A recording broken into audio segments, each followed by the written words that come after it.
Hello, welcome to Sali kitchen. ഇന്ന് ഞാനൊരു ഡെസേർട്ടാണ് കാണിക്കുന്നത്. ഒരു ഇഫ്താർ സ്പെഷ്യലായിട്ടുള്ളൊരു യമ്മി ആയിട്ടുള്ളൊരു ഡെസേർട്ടാണിത്. ഇത് ഞാൻ ഫേസ്ബുക്ക് ഗ്രൂപ്പിൽ നിന്ന് കണ്ടിട്ടുണ്ടായ ഒരു റെസിപ്പി ആയിരുന്നു. അപ്പോൾ അതിൽ ടൈറ്റിൽ കൊടുത്തിട്ടുള്ളത് കോഴിക്കോട് സ്പെഷ്യൽ പാലുറപ്പിച്ചത് എന്നാണ്. ഞാൻ ആദ്യമായിട്ടാണ് കേൾക്കുന്നത്. ഇത് ശരിക്കും നമ്മുടെ എഗ് പുഡിങ്ങില്ലേ, സ്റ്റീം ചെയ്തിട്ട് ആ ഒരു രീതിയിലാണ് റെഡിയാക്കി എടുക്കുന്നത്. സൂപ്പർ ടേസ്റ്റാണ്. എന്തായാലും ഒരു തവണയെങ്കിലും നിങ്ങൾ ട്രൈ ചെയ്ത് നോക്കണം. അപ്പോൾ നോക്കാം എങ്ങനെയാണ് ഇത് റെഡിയാക്കി എടുക്കാമെന്ന്. ചാനൽ സബ്സ്ക്രൈബ് ചെയ്യാത്തവരാണെങ്കിൽ ഒന്ന് സബ്സ്ക്രൈബ് ചെയ്തിട്ട് സപ്പോർട്ട് ചെയ്യുക. അതുപോലെ വീഡിയോ ഇഷ്ടപ്പെടുകയാണെങ്കിൽ ലൈക്ക് ചെയ്യാനും മറക്കരുത്. അപ്പോൾ ആദ്യം തന്നെ നമ്മുടെ പാലൊന്ന് തിളപ്പിച്ചെടുക്കണം. അതിന് വേണ്ടിയിട്ട് ഒരു സോസ് പാൻ വെച്ചിട്ടുണ്ട്. ഇതിലേക്ക് ഒരു 1.25 കപ്പോളം പാല് ചേർത്ത് കൊടുക്കുന്നുണ്ട്. പ്രത്യേകിച്ച് ഈ സമയത്ത് ഒന്നും ചേർക്കുന്നില്ല. പാല് നന്നായിട്ടൊന്ന് തിളപ്പിച്ചിട്ട് ജസ്റ്റ് ഒന്ന് കട്ടിയാക്കി എടുക്കണം. ഇതുപോലെ നല്ല പോലെ ഒന്ന് തിളച്ച് വരണം. നന്നായിട്ട് തിളച്ച് കിട്ടിക്കഴിഞ്ഞാൽ നമുക്ക് ഫ്ലെയിം ഓഫ് ചെയ്യാം. എന്നിട്ട് ഈ പാല് നന്നായിട്ടൊന്ന് ചൂടാറാൻ വേണ്ടിയിട്ട് ഒരു ഭാഗത്തേക്ക് മാറ്റി വെക്കാം. ഈ സമയത്ത് നമ്മുടെ പുഡിങ് സ്റ്റീം ചെയ്യുന്ന പാത്രം ഉണ്ടാവുമല്ലോ, ഞാൻ ഇതുപോലത്തെ ഒരു സ്റ്റീലിൻ്റെ പ്ലേറ്റാണ് എടുത്തിട്ടുള്ളത്. ഇതൊന്ന് ഗ്രീസ് ചെയ്യുന്നുണ്ട്. കുറച്ച് നെയ്യ് ഉപയോഗിച്ചിട്ട് എല്ലാ ഭാഗത്തും ഒന്ന് നന്നായിട്ട് തടവി കൊടുക്കാം. ഇതുപോലത്തെ പ്ലേറ്റ് അല്ലെങ്കിൽ സേഫ് ആയിട്ടുള്ള ഗ്ലാസ് ബൗൾ എടുക്കാം, അല്ലെങ്കിൽ സ്റ്റീലിൻ്റെ ബൗൾ എടുക്കാം. ഏതാണെന്ന് വെച്ചാൽ നിങ്ങളുടെ താല്പര്യത്തിനനുസരിച്ചിട്ട് എടുക്കാം.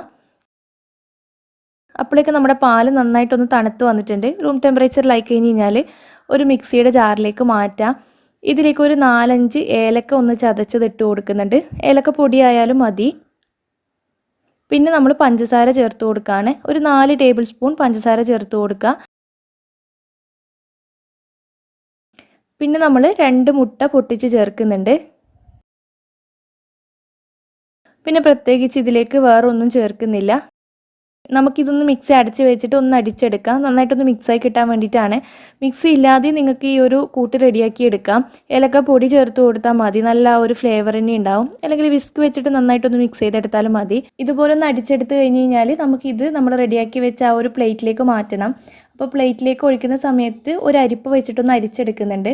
ആ ഏലക്കൻ്റെ ആ ഒരു തരിതരിപ്പൊക്കെ ഉണ്ടെങ്കിൽ നമുക്കിത് കഴിക്കാനൊരു സുഖം ഉണ്ടാവില്ല. പിന്നെ നമുക്ക് ഇതുപോലത്തെ ഒരു ലിഡ് വേണം.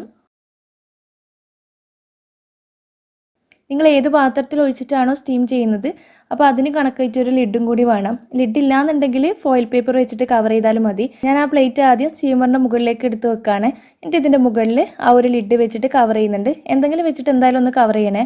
അല്ലെങ്കിൽ പിന്നെ ആ ഒരു സ്റ്റീം കയറി കഴിഞ്ഞ് കഴിഞ്ഞാൽ അതിൻ്റെ വെള്ളം ഉണ്ടാവുമല്ലോ, ആവിൻ്റെ വെള്ളമൊക്കെ നമ്മുടെ പുഡിങ്ങിൻ്റെ മുകളിലേക്ക് ഉണ്ടാവാം. എന്നിട്ട് നമ്മളിത് സ്റ്റീം ചെയ്തെടുക്കുകയാണ്. ഒരു മീഡിയം ഫ്ലെയിമിൽ 20 മിനിറ്റാണ് നമ്മളിത് സ്റ്റീം ചെയ്തെടുക്കുന്നത്.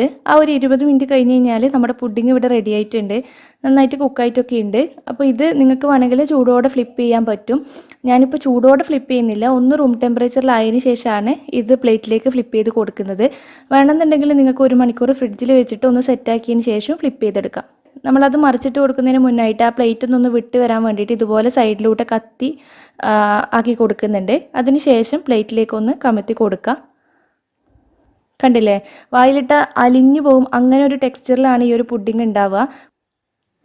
ഇതിൽ നമ്മൾ ചൈന ഗ്രാസോ ജെലാറ്റിനോ ഒന്നും ആഡ് ചെയ്തിട്ടില്ല. എന്നാലും കുഴപ്പമില്ലാത്തൊരു ഫിനിഷിങ്ങിൽ തന്നെ നമുക്ക് കിട്ടും.